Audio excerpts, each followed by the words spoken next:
Good morning, ladies and gentlemen. It's actually nearly afternoon. I think the clock has just turned, so I'll say good afternoon as well to all of you that are joining us right now, coming into our virtual room this morning. And welcome to Real Estate Live UK, a week-long programme of events aimed at keeping the real estate sector talking. And we've certainly been doing a lot of that already this week. We're on day 4. We've been everywhere in the UK virtually, and it's been a great week so far. And I'm sure that this session is going to not disappoint either. This morning, we're talking about promoting business districts in the post and probably during the COVID era, and the role of social media and digital comms in order to do that. And we're here today in partnership with the City of London, the City Property Association and One City. And we've got a great panel with us, not just from London, from other places in the UK as well, to bring their advice and expertise and thoughts about this important subject. Just before we get started, I want to just give you the usual housekeeping notes for you, those of you that are watching us. We'd love to hear from you this morning. Please talk to us, use the Q&A function, put your questions into that box at the bottom of your screen, and we will ask those questions on your behalf. And you can also chat to us using the chat function. Use that to comment on maybe things that people are saying, or to share links to other bits of information that might be useful to the subject. So we really hope that many of you will join in the conversation and take part, and we look forward to hearing your views as well as those of our panelists. Just before we start, I'm going to ask you all just to take a couple of minutes to take part in our poll that we're running at the start of every session this week. It's asking you, what is the most important factor, do you think, in unlocking development and ensuring the continued strength of the UK real estate industry? And you've got a multiple choice option. You can say it's transport infrastructure. You can say technology, digital infrastructure, building a carbon zero sustainable future, investment in innovation via grants, enterprise zones and similar structures, or is it FDI and inward investment promotion, or the delivery of housing, or finally social inclusion and infrastructure and a skilled workforce. So lots of different options there for you to choose from, and we will announce the results of that and share those with you at the end of this panel. But for now, let's get things underway on this subject. And thanks very much and welcome to Rosie Day, a director of the City Property Association, who's going to act as our chair for the next hour and take us through the conversation. Hi, Rosie. Over to you. Great, thanks ever so much, Catherine. And yeah, good afternoon, everyone. I'm really pleased to be chairing this webinar today as part of Real Estate Live UK, exploring the role of social media and digital comms in promoting business districts post-COVID. Now, back in 2016, the CPA did something you might not expect from an industry group representing the property sector in the square mile. That we helped pioneer a social media platform, working with the City Corporation, New London Architecture and partner businesses involved with the built environment across the square mile. Its objective was not necessarily to promote our members' buildings for leasing or anything like that, but to promote the square mile itself as a destination for work and play. We wanted to celebrate the area's incredible retail, hospitality and evening economy, and thereby change outdated perceptions of what the City of London is. When COVID hit, we commissioned a research report with the City Corporation to explore how we can use the success of One City in helping rebuild the economy, the local economic system, and with young workers as they return. So the plan for this session is we're going to kick off with a presentation from Jack Sallabank, that research author, who's the founder of Future Places Studio. And then we've got an expert panel to discuss the research findings and to provide the wider picture of the use of social media and digital comms to promote business districts across the UK. Our speakers today are Chris Brown, Director of Marketing Liverpool, Adam Goldin, the head of UK from CC Land, who owns the Leadenhall building in the Square Mile.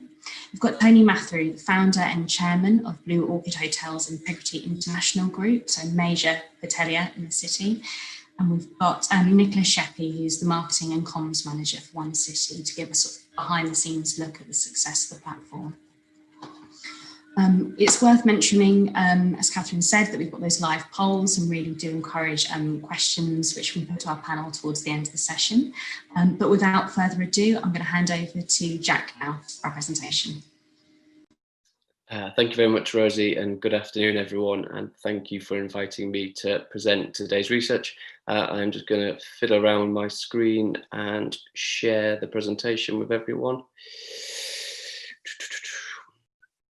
Okay, it's not a presentation. There we go. Unless anyone says otherwise, I think that should have shared successfully. Perfect. I was reflecting before we got started with the panelists that it's very rare that we get asked to do a piece of research that in reality we'd probably prefer not to be doing. Of course, we'd prefer not to be looking at how the city can bounce back from COVID. But of course, that's the situation that we all find ourselves in at the moment. And as the UK enters or prepares to enter into a recession, which has been referred to as the sort of the greatest recession that this country may have ever had to fight its way back from, the challenge clearly facing us all at the moment is partly we don't know the depth of the recession, we don't know how long this is going to last for, and also clearly our ability to begin to build back is currently severely hamstrung by restrictions and of course by the number of COVID sort of virus numbers out there at the moment. This is all, as we're all very aware, is having a huge impact on certain sectors and in particularly the hospitality, retail and leisure sectors, the service sectors really upon which our places and our cities rely so heavily upon. You know, they bring the dynamism, the buzz. They're ultimately the reason why we go to cities other than just to work. Now, unlike in previous recessions, this time around, I think we are much better equipped with the digital and marketing tools to help aid our recovery. And ultimately, this is what this piece of research has sought to look at. We've asked the question, what is the role of one city in supporting the economic recovery of the City of London? Now, whilst the research has focused specifically on one city, I think for other business districts up and down the country, hopefully there'll be some useful insight for those locations as well. Now, Rosie's given a quick intro into one city, but just very quickly to look at some of the numbers. So ultimately, the platform is a marketing platform which utilizes a range of channels such as Instagram, Twitter, but then also has its own website and its own newsletter, which goes out on a regular basis. Now, over the last 3 or 4 years since the platform was set up, it's done a really incredible job of helping to shift perceptions of the city. I think there's still possibly outdated perceptions of the square mile, that it is predominantly for older men in suits, but the reality is that the city actually has the youngest workforce in the UK, with 61% of the demographic aged between 22 and 39. So really the social media channels and the One City platform, like I say, has helped to shift that perception of the city, and in doing so has really helped to aid the footfall to the bars, the restaurants, the coffee shops, and the cultural destinations which make up the city. Now, this piece of research has really sought to ask what happens when the music stops. It's all very well when the city is thriving and buzzing, but of course, that's not the situation at the moment, and we need to think about how we can build back. So there's a number of key questions that we've sought to look at as part of this research.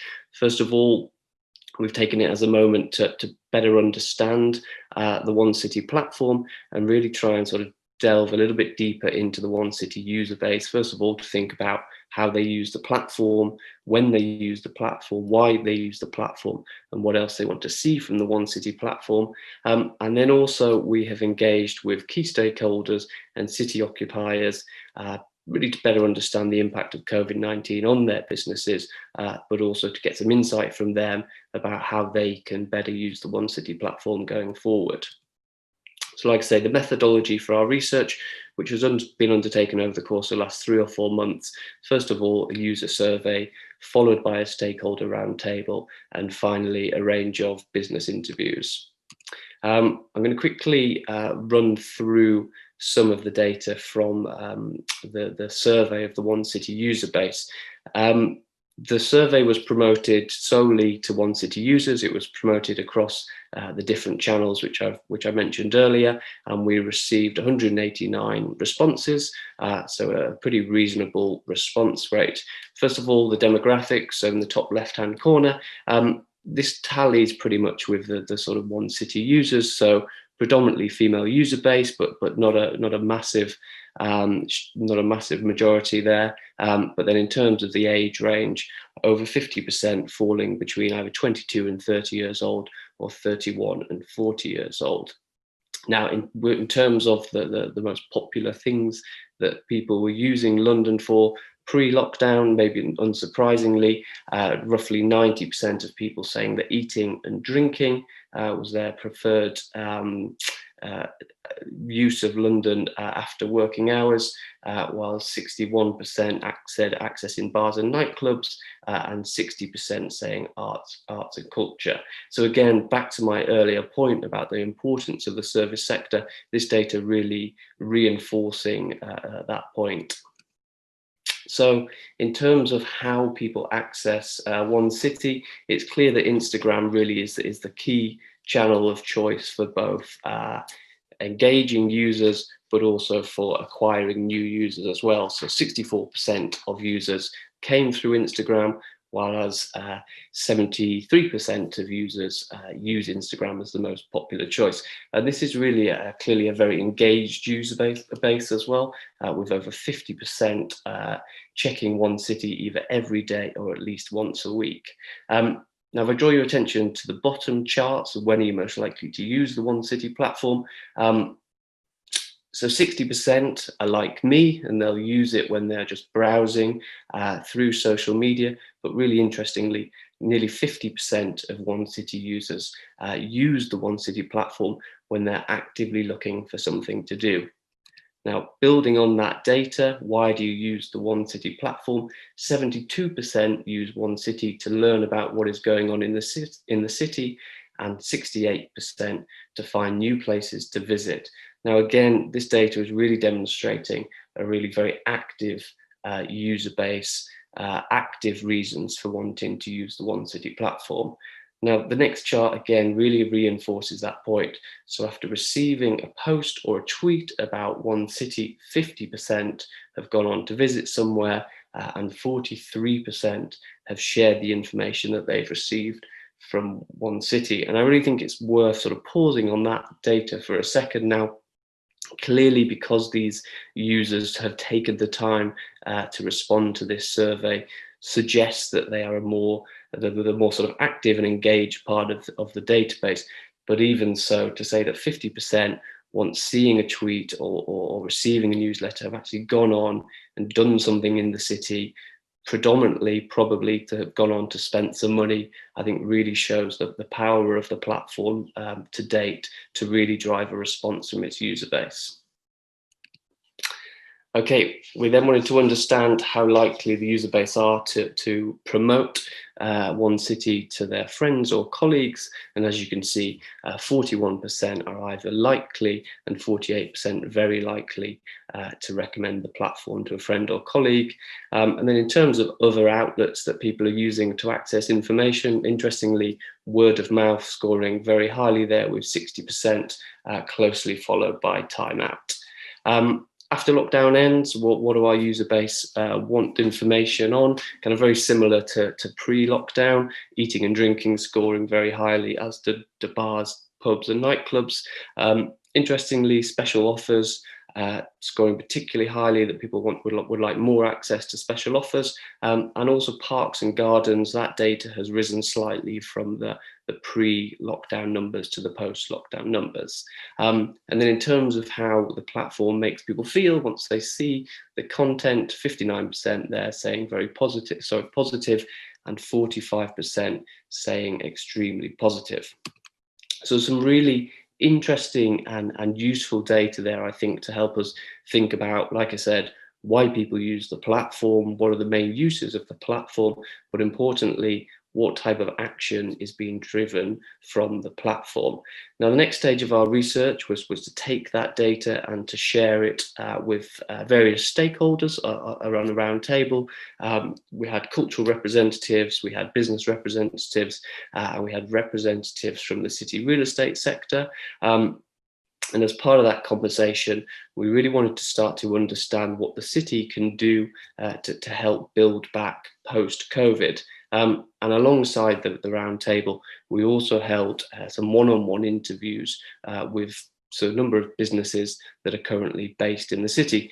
And what these icons represent are really some of the key findings from those conversations. And I'll just quickly run through some of the feedback that we had. So first of all, the suggestion really being that we should embrace the night going forward. 89%, nearly 9%, 90% of our database had said that eating and drinking is their favourite thing to do in the city. So really the growth of the nighttime economy in the city is a real economic opportunity. The city needs to embrace digital, so the speed of digital transformation will arguably accelerate due to COVID-19, and the City of London needs to embrace this change. Beyond bricks and mortar, one of the interesting things that we found from our interviews with businesses based in the city is that during lockdown, many of them have introduced a digital element or an online presence, such as home delivery services, home workouts, home parties, etc. And they will all be carrying that on into the future, and it'll become a bigger part of their business. Support businesses, clearly a really key message at the moment. We need to provide the support to the retail, hospitality and cultural sectors to help maintain these businesses for when workers and visitors return in great numbers. Health and well-being, we need to create and improve the infrastructure and public realm to improve the experience for people when walking through the square mile. And to get outside, use outdoor space more effectively. We've seen it over the summer, and it'd be great to continue to see that, where we continue to create pedestrian-friendly streets, encouraging restaurants to create alfresco dining spots and places for people to dwell. Flexibility, the city will need to become even more flexible as it considers how to use space in the future. And sort of similar point, the need to pivot. We need to mould the City of London into a more vibrant, greener and safer place than it was when the world came to a halt. And finally, be nimble. The workplace will change post-COVID, and the city and its developers should really be at the forefront of that change. So like I say, feedback there from the stakeholder roundtable that we held, and also the business interviews about what the city can do as it considers its next steps post-COVID. Now, last couple of slides as I draw to a close, back to our original question, what role can the One City platform play, and also other similar platforms play in supporting the post-COVID-19 recovery of business districts? Again, based on our data, based on our stakeholder roundtable and our interviews, we have a variety of recommendations which have come out of the research. So first of all, Instagram, as I said at the start, it's a key channel at the moment, and it needs to continue to be a key channel for One City and others. Eating and drinking, we can't get away from it. It is clearly one of the favoured things of people to do in the city, and we need to inform the city's growing user base about the hospitality sector, the hospitality options available to them in the city, particularly as bars and restaurants begin to reopen again and try and get people back in. Insight, this is a really kind of key piece of feedback that we received from the interviews that we undertook. We need to use the insight generated from the platform to help businesses understand how the city is used and the preferences of workers and visitors going forward. Partnerships should become even more important, and One City has a really important role to provide, to essentially be the platform for collective collaboration with stakeholders across the city. Partnership working is really going to be key to supporting the city's businesses and workers' ecosystem. And finally, the final two, curation. So this idea of providing curated information and advice based on different districts within the city And finally, digital communication. As city-based brands introduce a digital offer, we need to consider the role of the One City platform in supporting this. We need to consider One City as more than just a marketing platform, and instead really the digital embodiment of the city. So like I say, some really interesting data there, which I think first of all shows how important the One City platform is. As I say, we have a really active and engaged user base that aren't just scrolling through content for scrolling's sake, but are actually then going on and visiting places. And also, despite the huge challenges that we all have in front of us, a real opportunity to think about what the city is going forward and how the platform can help engage its user base in the constant evolution of the city. I'm now going to hand back to Rosie, who's going to chair the rest of the conversation. Brilliant, thank you, Jack. A lot of food for thought there. And it's worth saying that there's a copy of the research now in the chat function if you follow the link, if you want to find out more about the findings of the research. So I'm now going to hand over, I'm going to ask a question to Tony. Blue Orchid owns the Tower Suites Hotel in the Square Mile, so a major hotelier in the area. So I was wondering what your thoughts were on Jack's recommendations. Do you agree about the importance and value of good and modern communications to promote the city and also the wider Central London business district? Good afternoon, everybody, and thank you for the opportunity to have a chat today. Is communication important, and is the digital world increasingly important? Yes, I think it is. In these days of working from home and people being far more remote, it's even more important than it ever has been. Those people who'd never heard of Zoom and Teams and had not got used to this kind of environment where you're able to speak to multiple people in multiple places at one time, are now getting used to it. So it's an essential part of modern communication. And I think other things that were mentioned, the use of data, for example, and you mentioned that I own and run and invested in and build hotels. But frankly, if I was to buy a hotel and tomorrow they switched off the water, the electricity, and perhaps sacked a lot of the staff and took out all the beds, I might have a bit of difficulty. It may take me 2 weeks to get people back in and get the utilities switched on. But they took away my systems and my communication, and they took away the data of my past clients and my future bookings. I would have real problems. I think that emphasizes probably in one part just how important communication and data is today. And even in a bricks and mortar business like hotels, it's critical, more now than ever before. And other things about communicating and being able to use a platform for people to express their views as described in that brief presentation. So you're able to extract that data, to utilize it in particular ways, perhaps to granularly assess it and then to be predictive about future behaviors so that you can invest and amend and adapt in order to satisfy those needs more readily. There'll be a poll today, and you'll be able to gain from that poll what people think about what I say or particular subject matters that you wouldn't be able to do if we weren't engaging in this form of communication. So the important thing is that whatever we say, it needs to be consistent, clear, and appropriate. It needs to be relevant for the time and relevant for the audiences that we're speaking to. And we need, as Jack said, we need to engage with people so that the engagement rate and the fact that they actually are utilizing the platform is important for this particular piece of technology and use. But actually, it's for all businesses. There's nothing more important than engaging with your people and your clients and your suppliers than now. And actually, not just in the square mile and not just London-wide, but actually internationally, because I think we can't be one-eyed about life. If this terrible virus has taught us anything, is that we're all connected with one another. Every single human being on the planet is now connected with this nasty disease, and we're all affected by it. And we're affected by people flying in from one place to another, or moving from one area to another, or one piece of technology or research or vaccine. Everybody's now codependent, and that interdependence and that interrelationship and what people do as we sort of burn down rainforests and get closer to animals, and then the consequences of that, whether it's this pandemic or AIDS or some other virus that might come up in the future.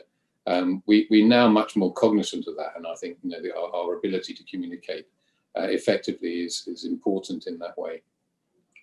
I'm not sure if that answered your question about just communication on a particular platform and hotels and my views on investment and confidence, but certainly communication, coherent, clear, consistent communication. The underlying strength of London is there, but we need to hear it, particularly at these difficult times. In fact, at these times, I think it was not Edmund Burke. I think it was probably Martin Luther King. I think he said that if we want to have an ultimate measure of a man, we need to assess that when he's standing in times of challenge and controversy, and not when at times of comfort and convenience. So this is a good time, perhaps, to reassess and recalibrate, and to remeasure our responses to this particular challenge. But we are able to overcome it, and we know London and the city in particular has demonstrated resilience to it. Some of the findings have been really interesting. So the collaborative and partnership and language, the recommendations that we work closer with businesses are essential at these times. We can't do anything on our own. We are, as a collaborative now, all engaged in different parts of the UK with an interest in property or re-engagement with our clients or building resilience in our businesses. We're able to do so because we're collaborating on this platform. Forging partnerships and being nimble to that change is really important. I was fortunate to be on a group called the City Together, part of the City of London, bringing all the strands of the city together in the Square Mile, and then the Vibrant and Culturally Rich group, which only just sort of emphasised that we are all interconnected, and the importance of the service sector to the financial sector to the service providers. I know it needs recognition, and perhaps we need to shout a bit louder about it. And this as a form of communication is an essential part of that communication strategy. Great, thank you, Tony. That was fascinating. So you mentioned about times of great challenge. I think I'll pass over to Chris now to give us the perspective from Liverpool, which is obviously seen much more stringent lockdowns than we're experiencing in London. So I was just wondering what the impact had been on the retail and hospitality sector in the city centre, and what those businesses need from a good marketing campaign. Yes, good afternoon and greetings from Liverpool. Delighted to be part of the conversation. I think just to take the context here, I think before we entered into COVID, the pandemic, Liverpool was flying. Our tourism and hospitality sector had grown exponentially over every year for the last 12 years and had fundamentally started to contribute greatly to the whole sense of place of what Liverpool stands for, and it created an exciting and vibrant city offer, which we still have, and we still will retain and maintain that ambition to deliver the £2 billion worth of projects that we had waiting prior to COVID coming. And the result of that, in a certain respect, has meant that 48% of the business rates paid in the city come from that sector. And that's it's a pretty high percentage. So when we went through the initial phases of this, when we went through the survival phase in the early parts of this year, and then into the recovery phase, which we thought probably was going to be the recovery phase, and now we're back into survival phase, it's important just to dwell on what we learned through that recovery phase. And what we learned through there was that there were different ways of approaching the challenge that beset us. And what we started to find was it brought around really strong public and private sector collaboration. People came together because all parts of the ecosystem were affected. So it may have been directly affecting hospitality badly, but it was also affecting our office communities, because our office communities and our cafes and every other part of the sector, and it started to lay bare that finding one solution for one part of the sector is not the answer. Finding a solution to all is the answer. And from that, we developed concepts and ideas So we were able to take decisions to pedestrianise 2 of our streets in the city within weeks of considering it. That was a conversation that had probably been on the go for 10 years, but we did it in weeks. We managed to fundamentally unleash and unlock 230 pavement licenses for businesses to be able to trade outside in those pedestrianised areas. Normally, Liverpool would produce 12 pavement licenses a year. So it started to show that actually we could move with speed. And then we begin to look at what are the initiatives that would sit around that. So this project came under a heading of Liverpool Without Walls, which was fundamentally about reanimating and reimagining the city, using the public spaces for animation, beginning to look at how we could bring greater experiences into the city. And I don't for a second believe that all that work will be lost despite the challenges we have at the moment, because thinking we will go back to where we were before and demand will just return, I think would be a false dawn. But then we had to start working out, okay, well, how do we actually convey this message? How do we start to tell people? And we targeted very clearly our local residents. Our local residents, in the absence of international visitors, in the absence of domestic visitors travelling any great distance, we needed to engage with our local residents. And we did that through a campaign called Love Your Liverpool. It's a totally digitally led campaign, but it wasn't just off the platform of Visit Liverpool that we manage and that we direct in terms of our social and digital. It was through our partners. So we engaged a number of other media partners in the city. We engaged a number of influencers. We created, in essence, a movement which started to put passion back into Love Your Liverpool, get back in touch with Liverpool, don't forget the product of Liverpool. And that worked really well for us during the periods of July and August, and really started to see some great results starting to come through. Now we enter the period now where the hospitality sector particularly is facing devastating restrictions that are going to put huge impositions upon our ability to retain and maintain those jobs. I think if the government step up to the plate and provide the support we need, we can rebuild again. We can go from survival to recovery, back to survival again. But I've absolutely no doubt as we go into the next stage of recovery, and hopefully that's sooner rather than later, the experiences that we've gained, the collaboration, the joint working, the initiatives that have come out during the last few months are probably far greater than we've had before. And in that regard, a lot of the report that Jack was running through there, I really kind of synergize with that. There's a lot of really powerful messages that apply to the City of London, but also apply to the City of Liverpool. So we still have, we have great ambition. We believe that, very firmly that good times will come back. This is a blip. This is a bad blip. This is a really worrying time for a lot of our businesses and a lot of people in the city. But we do believe that the spirit of collaboration, the spirit of partnership, the ability to actually use technology, as Tony was outlining earlier, to really make that work for us in a very strong way to convey our message and to create an ambassadorial network, particularly for our residents, who can amplify and take our messages. So it's not just about what we do as an organisation, it's what Team Liverpool do that fundamentally will make the difference for us. Great, thank you, Chris. And talking about learning from experiences, Nicola, I was wondering if you could tell us a bit about behind the scenes of One City, what sort of engagement you were seeing from the followers, and if there are any lessons learned which you think that Marketing Liverpool and Central London Alliance campaign, which Tony is involved with, can learn from that.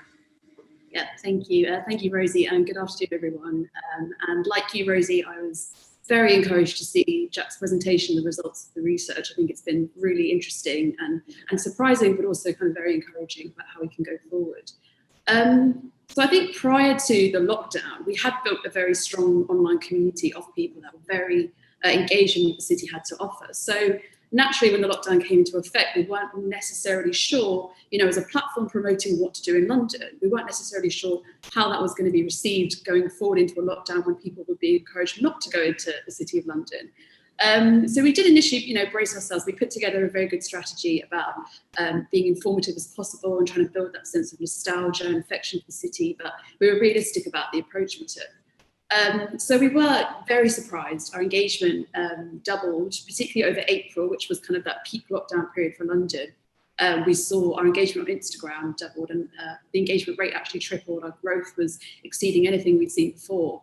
So that was very encouraging. And in retrospect, it seems very natural because, as we know, people have spent a lot of time online during that period. And also, I think, seeing from Jack's research, the way that we're now seeing that people engaging with our content is then having a knock-on effect straight into businesses. They're seeing our content and they're going straight into hospitality. That's very encouraging. I know there will be challenges ahead depending on the changing COVID guidelines, but I think it's very reassuring to see our place in getting people from their online space into hospitality businesses. And sort of anecdotally as well, we were seeing that people were commenting how much they missed the city. They were really kind of appreciating that nostalgic feel we're creating. And going back to what you were saying, Rosie, about when the platform started, about this kind of not necessarily strong perceptions of the city, and seeing now how people really have that affection for the city and being in the space and experiencing the architecture and the public spaces and the hospitality. I think that was, again, really encouraging to see and really encouraging to know for that sort of post-lockdown recovery stage. So in terms of learning for us, I know we certainly learned a lot about how we can push our resources, where we're pushing it into the right places. And again, as everyone's saying, about being collaborative, about being responsive to local businesses and really making sure that we're working together to kind of push that message of the city being a place where people want to spend time. We all have that same goal. We all want to get people back into the city. And we're now seeing as well that we're changing work styles. There has to be something beyond their office that's drawing them back into the physical space. And I know I really felt that on a personal level during lockdown. I'm sure that's a national feeling as well, this sense of how much people miss the energy of the city and, the spirit and energy of London and cities, Liverpool, all around the world. That kind of architecture, the culture, the green spaces, the hospitality offerings. From our perspective, being able to show how people can find that again is going to be really valuable going forward, I think. Great, thank you, Nicola. I'm going to ask a question to Adam now. So far we've focused quite heavily on the retail and hospitality cultural sectors for obvious reasons, but to know about CC Land, you guys own the Cheese Grade, the Liverpool building in the Square Mile, which is vast majority of which is office space. So why does CC Land invest in one city? Why do you care about that sort of ecosystem of fabulous restaurants and retail around the building? And why does it matter to you and your tenants? Thanks, Rosie, and good afternoon, everyone.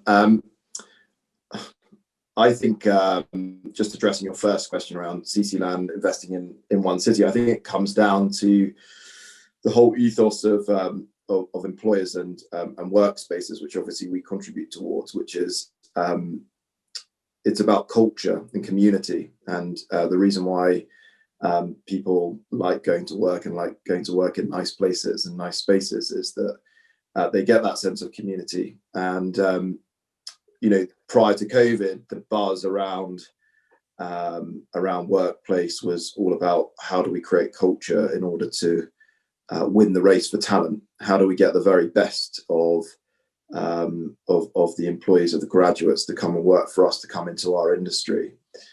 And whilst people have made quite a lot about working from home and how great it is, I personally always thought it's pretty miserable, but maybe that's down to my 3 kids.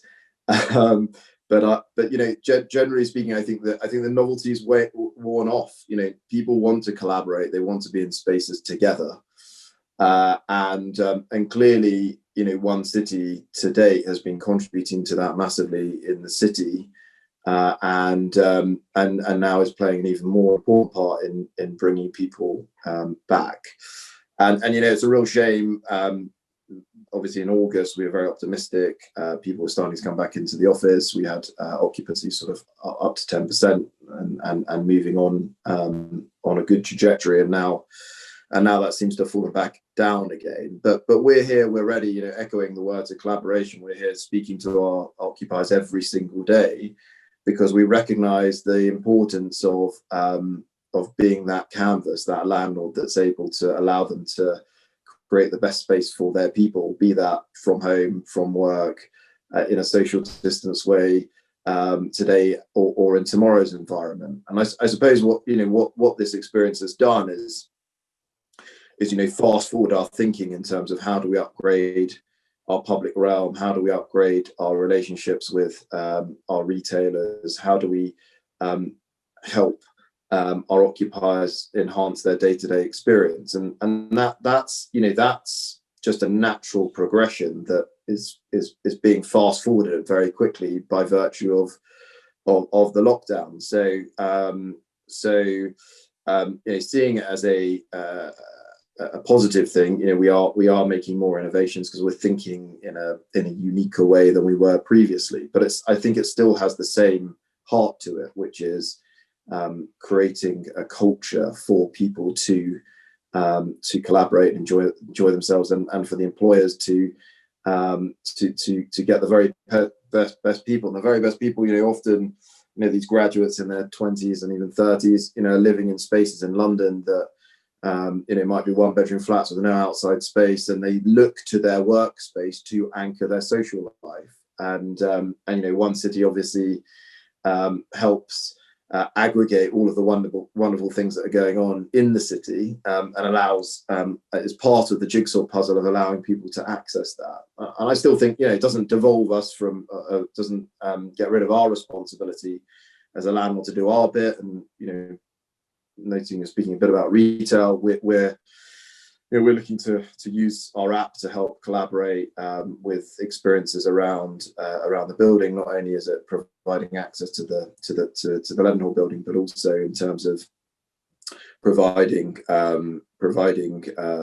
information about retailers' offers and collaboration that we're putting on for people. So I think, what is this? For me, it's quite a miserable pause to normal life, but I think it's an opportunity to start thinking about how we can fast forward our engagement, as a community in the city, and make sure that when everyone is back, they're back in a better way, and we move things forward rather than trying to rebuild from the same base that we were at before. So that's where we're thinking at the moment.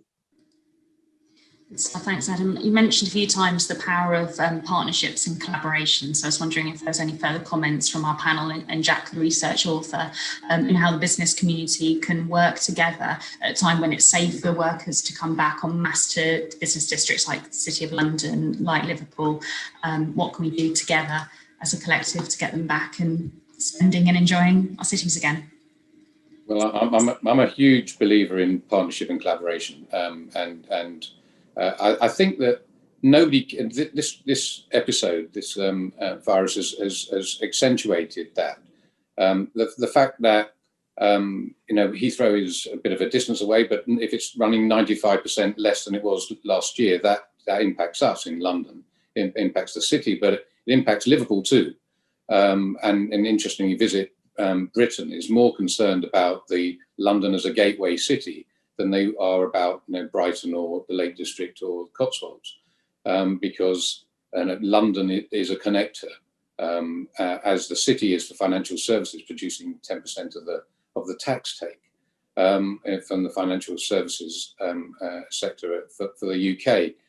So we're all connected, and whether it's a small community group that collaborate together in order to do something better individually together than they could individually, or whether it's a business improvement district, and there are several in the city and across London, where you have, let's say, 2,500 contributors of their business rates to try and amplify the messaging and make it their area a better place to live, work and visit. The collaboration is always a strength, I think. I think at times of crisis, typical the response is denial in the first instance. People are just too scared. What's going to happen? What does it matter? How's it going to impact me? And then there comes a sense of okay, what do we have to do? There's a bit of anxiety.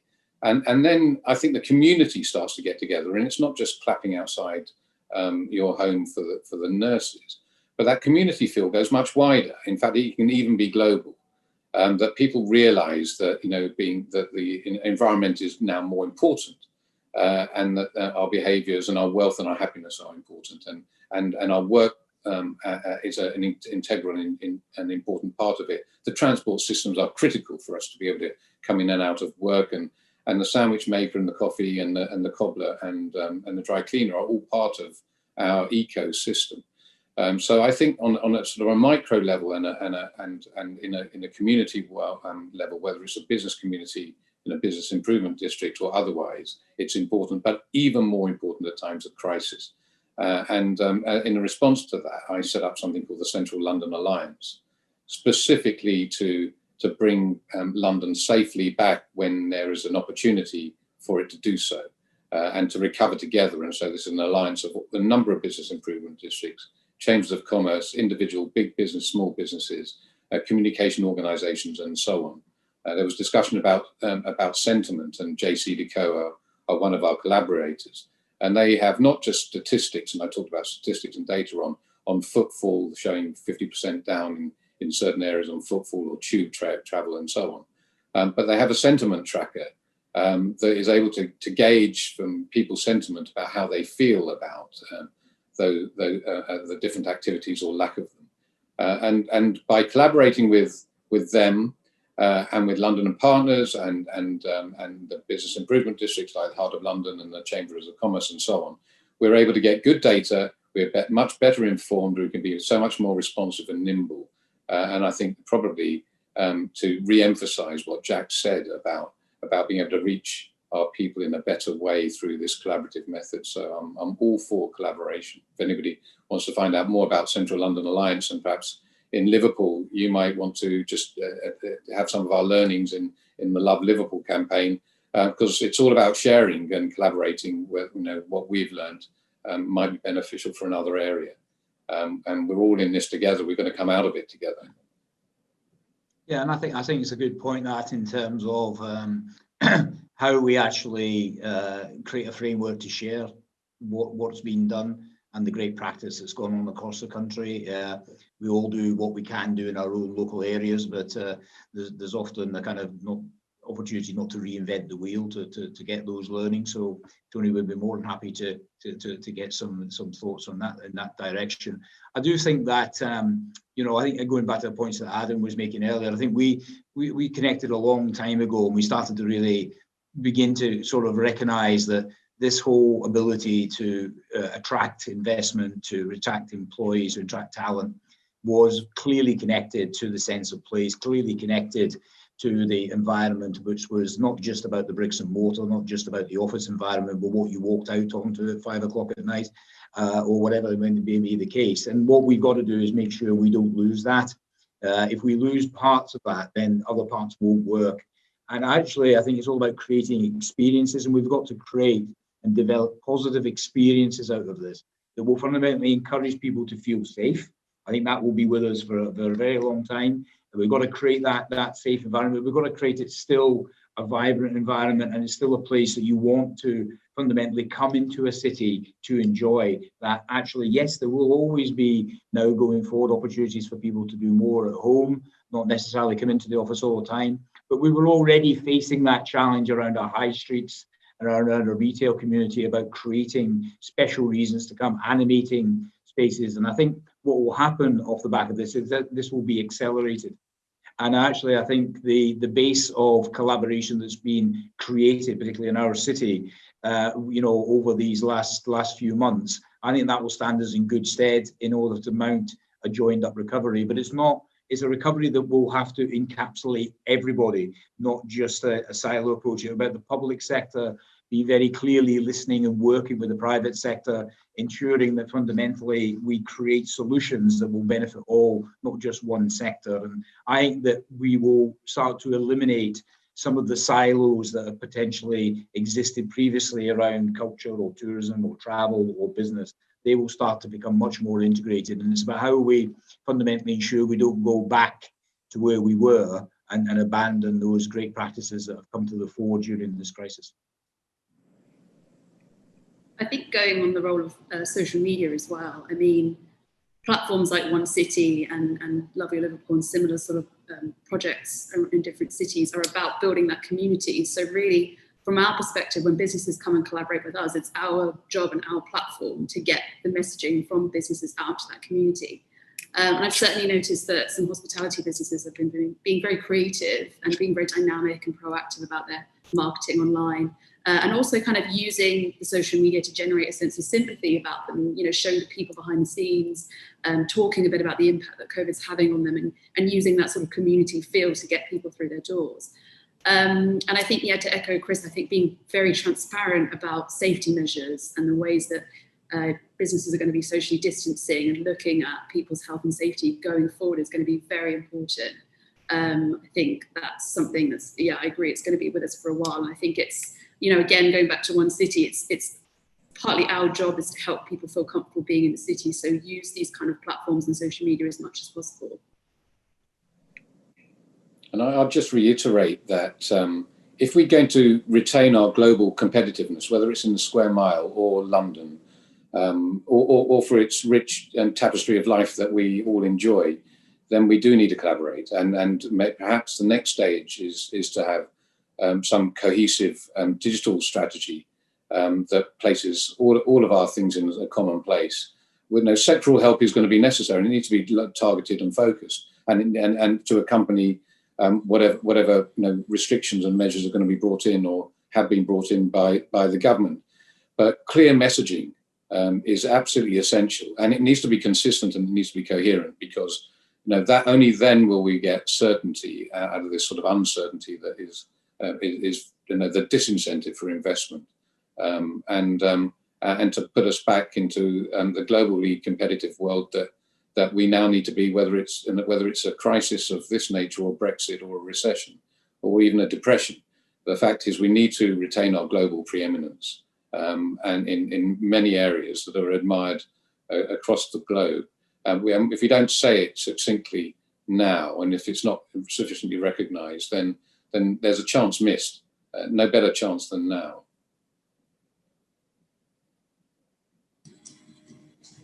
Absolutely. Tony, sorry, Adam, you mentioned that there's an app for tenants of the cheese grater. I was just wondering if you use that to create the digital community within the building. Yeah, well, we're just launching it in March this year, actually. So timing was quite poor, but yeah, the intention was to try and do three things. One was create a simplification of the access to the building, so to allow people to flow in quicker. The second was to provide opportunities for communicating other retail outlets and special offers and things that people could tap into. So kind of food, and then the third element was events and community building. So looking to promote the events both within the cheese grater and outside of it. So it sort of was a supplementary, complementary aspect to the building rather than the answer. I think we did a lot of research in apps, and it's not going to be the answer. It's not going to be the thing that creates your community. It's just going to be a tool to help facilitate it. And of course, we're just trying to move with the times and be at the forefront of making people's lives a little bit easier, which is as a landlord, that's kind of our role, to facilitate rather than to necessarily action, help others do that.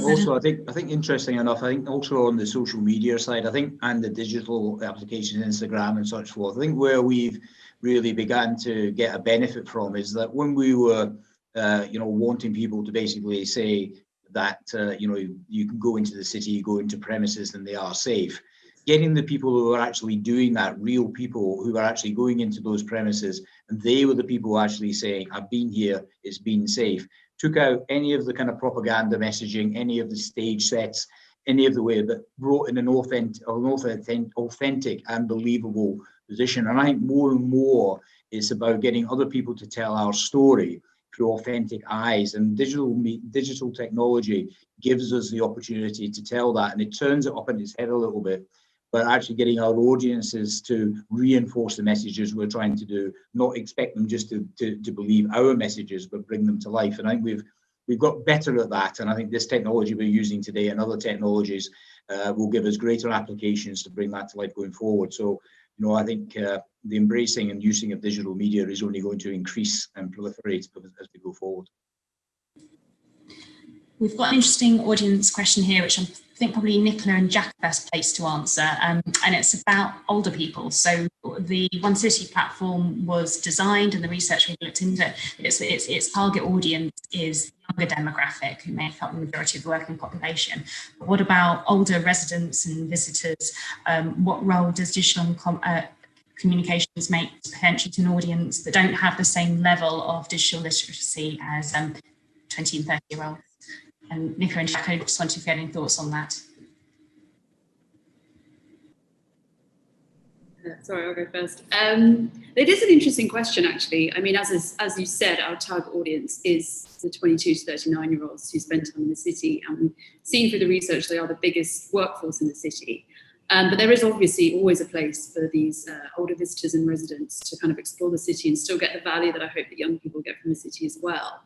I do think, sort of anecdotally, I think that this time and this, as we're moving to a very online world, particularly with COVID, I've seen a lot more kind of positive engagement from older demographics, particularly on things like our newsletter and our website. I think there's a little bit more of a traditional, more sort of recognisable forms of marketing.